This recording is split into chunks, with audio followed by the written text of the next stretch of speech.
பீகார் பயணத்தை முடிச்சுட்டு தமிழ்நாட்டுக்கு வந்துட்டோம். இவிஎம் தடை பண்ணிட்டு வாக்குச்சீட்டில் நியாயமா பீகார் சட்டமன்ற தேர்தல் நடத்தணும். அதே மாதிரி கார்பரேட்டுகளுக்கு தள்ளுபடி பண்ணி இருக்கக்கூடிய 25 லட்சம் கோடி வாராக்கடனை வசூல் பண்ணி இளைஞர்களுக்கு அந்தந்த பகுதிகளில் அவங்கவுங்க மாநிலங்களில் வேலைவாய்ப்பு உருவாக்கணும். இந்த கோரிக்கையை வலியுறுத்தி தான் நாங்கள் வந்து எதிர்கட்சிகள்கிட்ட வந்து போய் வந்து சந்திச்சோம். அதே மாதிரி மக்கள்கிட்ட வந்து ஃபுல்லாக பிரச்சாரம் பண்ணோம். மக்கள் வந்து நல்லா சப்போர்ட் பண்ணாங்க. அங்க வந்து நிலைமை வந்து எப்படி இருக்கு பீகார்ல அப்படின்னா வந்து ரொம்ப மோசமா இருக்கு. இப்ப தமிழ்நாட்டிலயும் வந்து மக்களோட நிலைமை வந்து நாளுக்கு நாள் வந்து எப்படி வாழ்றதுக்கே கஷ்டம் அப்படிங்கிற சூழ்நிலை தமிழ்நாட்டிலயும் வந்துட்டு இருக்கு. ஆனா அதை விட ரொம்ப மோசம். ஏதோ அந்த காலத்துக்கு வந்து நம்ம போய் வந்து மக்களை வந்து பாத்துட்டு வந்த மாதிரி ஒரு சூழ்நிலை தான் வந்து பீகார்ல இருக்கு. அந்த அனுபவத்தை வந்து ஃபர்ஸ்ட் வந்து சொல்றோம். நாங்க பீகார்ல நாங்க போனது வந்து பாட்னா, பீகாரோட கேபிட்டல். இப்போ வந்து சென்னை மாதிரி தமிழ்நாட்டுக்கு. இது நீங்க வேணா பாட்னா போய் பார்க்கலாம். ஆனா எந்த மாநிலத்தோட தலைநகரும் இவ்வளவு மோசமா இருக்காது. ஏன்னா வந்து பஸ் ஃபெசிலிட்டியே கிடையாது. இப்ப சென்னையில டவுன் பஸ் எதுவுமே ஓடல, எம்டிசி பஸ் எதுவுமே இல்லைன்னா எப்படி இருக்கும்னு இமேஜின் பண்ணி பாருங்க. அதுதான் நாங்க பாட்னால பார்க்க முடிஞ்சது. கவர்மெண்ட் பஸ்ஸஸே கிடையாது. ஏன்னா அங்க தொழிலே, அங்க சாதாரணமா இருக்கிற மக்களுக்கு தொழிலே என்ன வச்சிருக்காங்கன்னா ஆட்டோ தான் தொழில். அதனால பஸ் ஃபுல்லா வந்து கட் பண்ணிருக்காங்க. பஸ்ஸே எதுவுமே கிடையாது.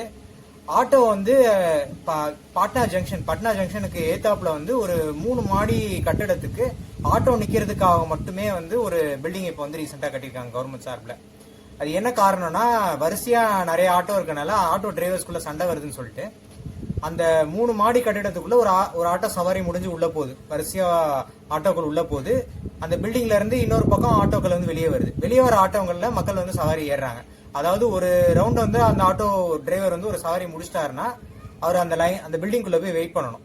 அடுத்து அந்த ஆட்டோ எப்ப அந்த பில்டிங்ல இருந்து வெளியே வருதோ அப்பதான் அவர் வந்து அடுத்த சவாரி போக முடியும்.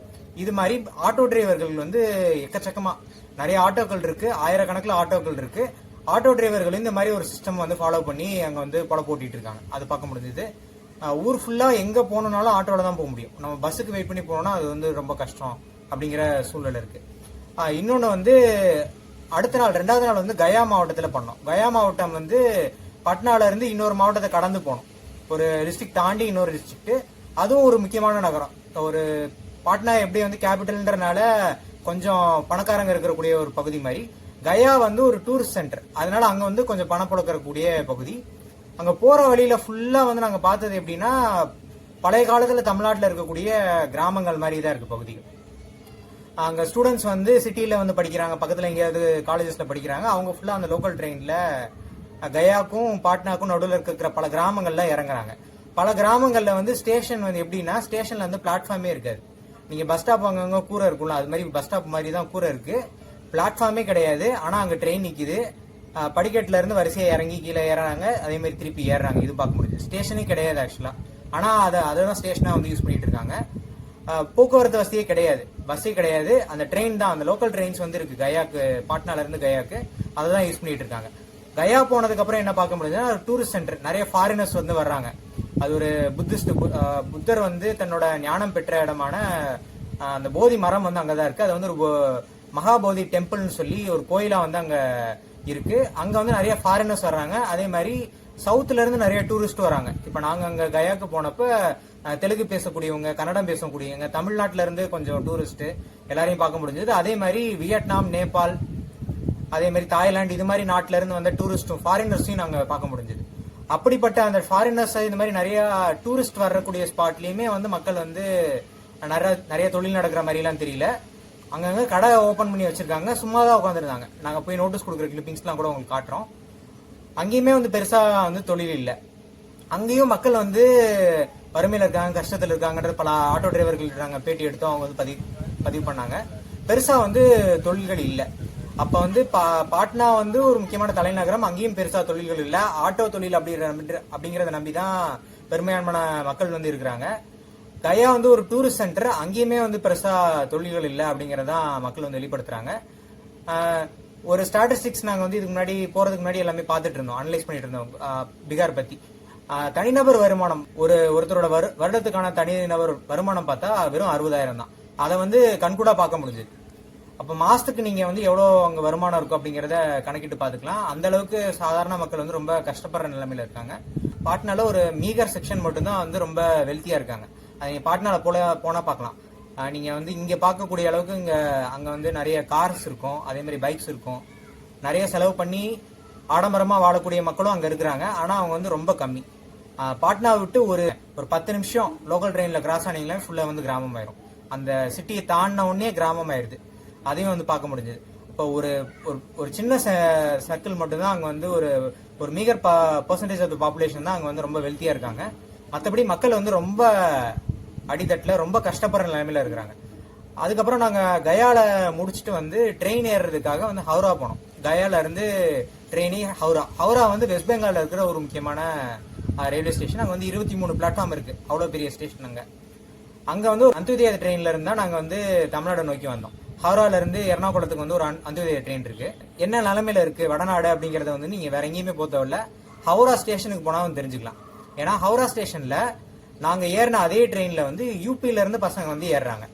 யூபில இருந்து டிராவல் பண்ணி வெஸ்ட் பெங்கால் வந்து அந்த ஹவுரா ஸ்டேஷன்ல இருந்து ட்ரெயின் ஏறி சவுத் கேரளா தமிழ்நாடுக்குலாம் வர்றாங்க.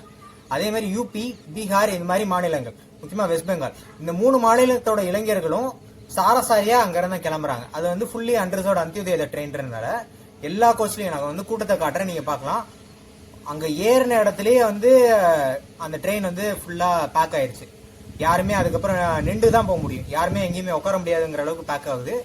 அங்க இருந்து சாரசாரியா கிளம்பி வர்றாங்க. நாங்க கூட என்ன நினைச்சோம்னா ஆந்திரால கொஞ்சம் பேர் இறங்குவாங்க, ஒரிசால கொஞ்சம் பேர் இறங்குவாங்க, அதுக்கப்புறம் ஆந்திரால கொஞ்சம் பேர் இறங்குவாங்க, அதுக்கப்புறம் வந்து கேரளா தமிழ்நாட்டுக்கு வருவாங்கன்னு நினைச்சோம். ஆனா எங்கேயுமே இறங்கல. வர்ற வழி ஃபுல்லா வந்து ஒரிசாலையும் நிறைய பசங்க வந்து ஏறினாங்க. எல்லாருமே வந்து எங்க வர்றாங்கன்னா தமிழ்நாட்டுக்கு கேரளாக்கு தான் வராங்க வேலை தேடி. அதை வந்து நம்ம கண்கூடா வந்து பார்க்க முடிஞ்சது. அப்ப வந்து வேலை வாய்ப்பு சுத்தமே கிடையாது. மக்கள் வந்து ரொம்ப ரொம்ப கொடுமையான ஒரு வறுமையில வந்து இருக்காங்க அப்படிங்கறத வந்து நாங்க கண்கூடா பார்த்தோம். முக்கியமா அந்த ட்ரெயின் ஜேர்னில அதே தான் எங்களால பார்க்க முடிஞ்சது. இதுதான் வந்து அங்க இருக்கக்கூடிய சூழ்நிலையை நாங்க பார்த்தோம். ஃபுல்லா வந்து அதுவும் வந்து நாங்க கயால இருந்து ஹவுரா வரைக்கும் வந்து அன்ரிசர்வ் ட்ரெயின்ல வந்து மக்களோட வந்தோம். அதே மாதிரி ஹவுரால இருந்து தமிழ்நாட்டுக்கு வந்து அன்ரிசர்வ் ட்ரெயின்ல அந்தியோதய ட்ரெயின்ல வந்து அவங்களோட சேர்ந்து வந்தோம்.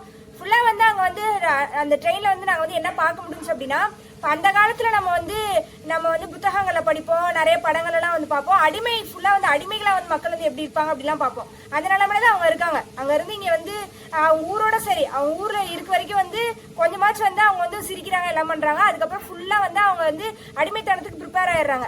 அப்படிதான் வந்து இங்க வந்து கொண்டு வந்து விடுறாங்க. ஃபுல்லா வந்து அடிமைகளா இருக்கும் அப்படிங்கிற மாதிரி தான் இங்க கொண்டு வந்து விடுறாங்க. வந்து விசாரிச்சதுல வந்து வாரத்துக்கு ஒரு அந்தியோதய ட்ரெயின் வந்து ஹவுரால இருந்து இருக்கு. அது வந்து கேட்டா வந்து என்ன சொல்றாங்கன்னா ஃபுல்லாவே ஃபில் ஆயிரும். அதே மாதிரிதான் வாரம் வந்து வடக்கு இங்க ஹவுரால இருந்து தமிழ்நாட்டுக்கோ கேரளாக்கோ வந்து சவுத்துக்கு வந்து இது மாதிரி வந்து பசங்க வந்து ஃபுல்லா சாரசாரியா வருவாங்க. இப்ப இதான் வந்து அங்க இருக்கக்கூடிய சூழ்நிலை. வந்து இங்க வந்து நம்ம வந்து சொல்லுவாங்க நிறைய பேர் வந்து இங்க வந்து நம்மகிட்ட இருந்து வரி மேல வரி புடுங்கி நம்ம தான் வந்து நிறைய வந்து சம்பாரிச்சு கொடுக்குறோம். ஆனா வந்து நமக்கு வந்து முறையான பங்கீடு கொடுக்காம பீகாருக்கு ஒரு இது மாதிரி யூபிக்கு அங்கெல்லாம் தான் செய்யறாங்க அப்படின்னு சொல்றாங்க. ஆனா பீகார்லயும் யூபிலயும் வந்து அவனுங்க தான் கொள்ளடிச்சுக்கிறானுங்க. அவனுங்க சங்கிகளா இருக்கட்டும், குறிப்பிட்ட கொஞ்சம் பேர் வந்து நல்லா பணக்காரங்களுக்கு தான் வந்து அந்த பெனிஃபிட் போகுதே தவிர சாதாரண மக்களுக்கு எதுவுமே போகல. சாதாரண மக்கள் வந்து இங்கதான் வேலை தேடி வராங்க. இங்கதான் வந்து இந்த சவுத்துக்கோ இல்ல டெல்லிக்கோ குஜராத்துக்கோ இது மாதிரி போய் தான் வந்து அவங்க வந்து சம்பாதிக்க வேண்டிய சூழ்நிலையா இருக்கு. மும்பை, மகாராஷ்டிரா இது மாதிரி இடங்களுக்கு தான் போய் வந்து அவங்க வந்து சம்பாதிக்க வேண்டிய சூழ்நிலையா இருக்கு.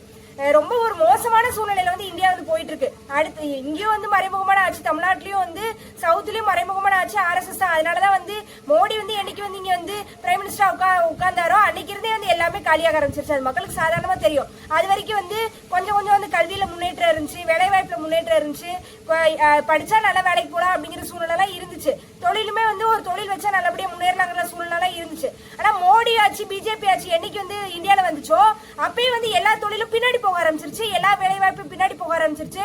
படிச்சா முன்னேற முடியாது அப்படிங்கிற சூழ்நிலை வந்து இங்கேயுமே வர ஆரம்பிச்சிருச்சு. இப்ப வட மாநிலங்கள் வந்து எவ்வளவு மோசமான சூழ்நிலை இருக்கு அப்படிங்கறத பார்த்தோம். நம்ம வந்து இங்க நேரடியா வந்து பிஜேபிய RSS அனுமதிச்சோம் அப்படின்னா நம்மளும் வந்து காட்டுமிராணித்தனத்தை நோக்கி, நம்மளும் அடிமைத்தனத்தை நோக்கி முழுசா போயிட வேண்டியதான். இதான் வந்து சூழ்நிலையா இருக்கு.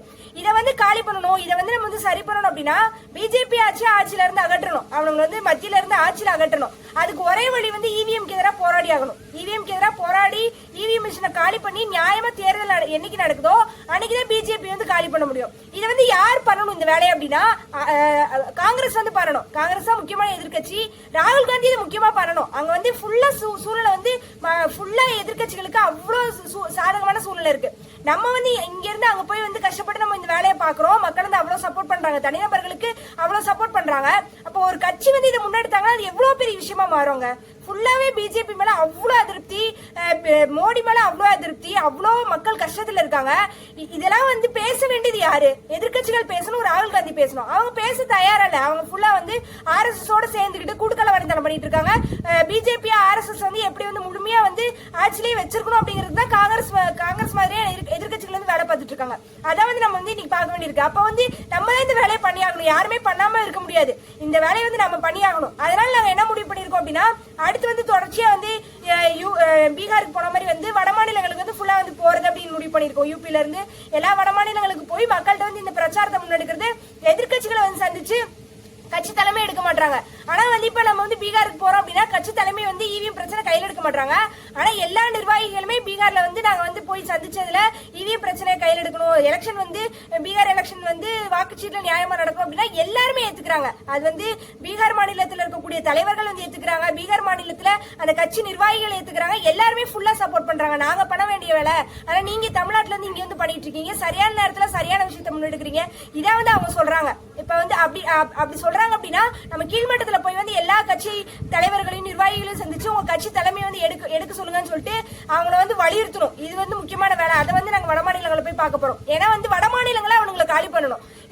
ஏன்னா முழுமையா வந்து அங்கதான் இங்கதான் வந்து திமுக ஆட்சி இருக்கு, அதிமுக ஆட்சி இருக்குன்னு சொல்லி நடிச்சுக்கிட்டு இருக்காங்க. RSS ஆட்சி பண்ணிக்கிட்டு அங்க வந்து மத்தியிலயும் அவனுங்க தான், மாநிலத்திலயும் அவங்க தான். அதனால முழுமையா வந்து வட மாநிலங்கள்ல வந்து எங்க வந்து பிஜேபி ஆட்சி வந்து மத்தியிலயும் இருக்கோ மாநிலத்திலயும் இருக்கோ, மக்கள் எங்க ரொம்ப கஷ்டப்படுறாங்களோ, வேலைக்கு பொழப்புக்கே வந்து எங்க ரொம்ப ரொம்ப கஷ்டப்படுறாங்களோ அங்க போய் வந்து இவங்களை காலி பண்ணணும் சொல்லி முடிவு பண்ணிருக்கோம். அடுத்து தொடர்ச்சியா வந்து வட மாநிலங்களுக்கு போய் வந்து இந்த பிரச்சாரத்தை வந்து முன்னெடுப்போம். மக்கள் வந்து ஃபுல்லா சப்போர்ட் பண்ணணும்.